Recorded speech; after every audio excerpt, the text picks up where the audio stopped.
নমস্কার বন্ধুরা, তোমাদের সবাইকে স্বাগত জানাচ্ছি আমাদের দীঘা ব্লগের পার্ট 2-তে। তো আজকের ভিডিওটিতে তোমাদেরকে দেখাবো আমরা কোনখানে আছি এবং দীঘায় কিছু ভিউ দেখাবো। তো ফুল ভিডিওটা এনজয় করো। তো চলো স্টার্ট করা যাক। তো এই হচ্ছে আমাদের রুম, ছোটোখাটো রুম আমরা পেয়েছি। 1200 টাকা নিল রুমটা এতজন দেখে। আর আপনাদেরকে বলে রাখি, আপনারা একটু দূরে নেওয়ার চেষ্টা করবেন যদি আপনাদের বাজেট কম থাকে। আর কোনো কেউ এসে যদি বলে আপনাকে রুম দেবে, দরকার নেই কারোর কথা শোনার। আপনারা ডাইরেক্ট যাবেন যে কোনো হোটেলে। আপনারা যদি থাকতে চান সেই হোটেলের ম্যানেজারের সাথে কথা বলবেন, না হলে এখানে দালাল থাকে প্রচুর, তো ওরা কমিশন নেয়, সেই জন্য আপনাদের একটু বেশি পড়ে যেতে পারে। যেমন তো এই ছিল আমাদের রুমটা, আর দেখানোর মতো কিছু নেই। এবার যাবো, কিছু খাবো, খেয়ে দিয়ে যাবো সি বিচে। তো এবার যাচ্ছি খেতে, টিফিন করে তারপরে সমুদ্রে যাব। হোটেল থেকে বেরিয়ে গেছি আর যাচ্ছি এবার রেস্টুরেন্টের খোঁজে, কোনখানে খাওয়া যায় ভালোভাবে। তো চলুন। আর কম বাজেটের হোটেল বলতে যেতে ভালো হোটেল পাইনি আমরা, তো তার কারণে যেটা পেয়েছি সামনে, বিচের সামনে, খুবই সামনে এই হোটেলটা পেয়েছি, তো এখানেই ছিলাম। তো স্টেশন থেকে বেরিয়ে এদিকেই আমাদের সি বিচ আছে এবং এর সামনে এই গলির দিকেই আমাদের রুম আছে, এই দিকেই। যাই এখন, সামনেই সি বিচ, পেছনেই স্টেশন, একদম সামনেই।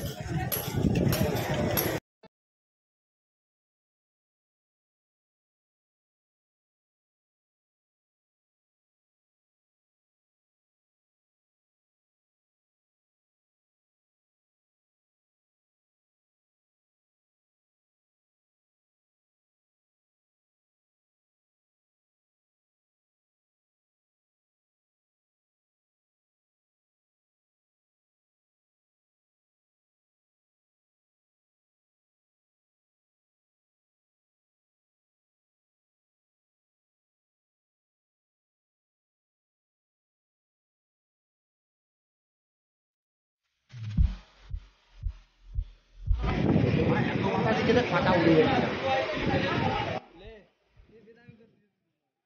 না, আটটা ডুবো যখন তখন তুলবি।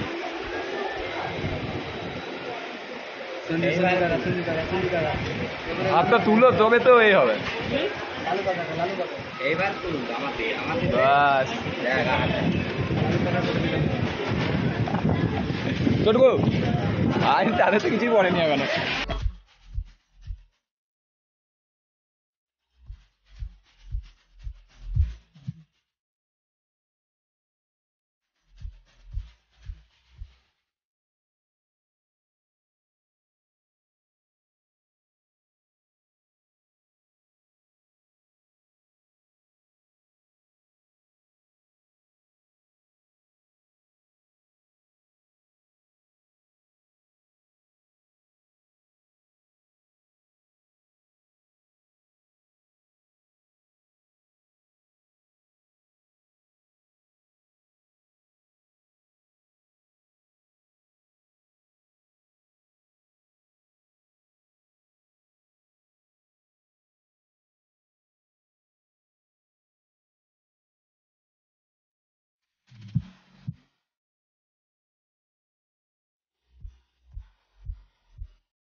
এই হচ্ছে বিকেলের দীঘা।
তো এবারে আমরা যাচ্ছি ঢেউসাগর পার্কের দিকে। তো তোমরা যদি ঢেউসাগর পার্ক যেতে চাও তো তোমাদেরকে নিউ দীঘা থেকে ডান দিকে সমুদ্রের পাড় ধরে 1 কিলোমিটারের কাছাকাছি আসতে হবে। তো তোমরা দেখতে পেয়ে যাবে ঢেউসাগর পার্ক, যেটা নতুন হয়েছে। তো এখানে এন্ট্রির হচ্ছে 10 টাকা করে এন্ট্রি লাগে। তা চলো ভেতর থেকেও তোমাদেরকে দেখাচ্ছি। এবং বাইরে একটি নৌকা মতন করে আছে, খুব সুন্দর এটি লাগছে দেখতে। তো চলো ভেতর থেকে গিয়ে দেখাচ্ছি।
তো এই হচ্ছে রাত্রের নিউ দীঘা। এখানে বাচ্চাদের খেলার জন্য অনেক কিছু আছে, বড়দের খেলার জন্য অনেক কিছু আছে, খাওয়ার দোকান অনেক আছে, মাছ ভাজার দোকানও আছে। তো তোমরা চাইলে এখানে এসে রাত্রিবেলায় ফুল এনজয় করতে পারো। তো আজকের মতন এই ভিডিওটাকে এখানেই এন্ড করছি। আর একটা থার্ড পার্ট আসবে, যেটা হচ্ছে আমরা ওল্ড দীঘা এবং মোহনা ঘুরবো। তো সেই ভিডিওটা দেখার জন্য প্লিজ চ্যানেলটাকে সাবস্ক্রাইব করে রাখো। এবং এই ভিডিওটা যদি ভালো লেগে থাকে, এখন অবধি যদি ভিডিওটা দেখে থাকো, তাহলে ভিডিওটাকে একটু লাইক করে যেও। তো দেখা হচ্ছে নেক্সট ভিডিওতে, ততক্ষণের জন্য সবাইকে গুড বাই।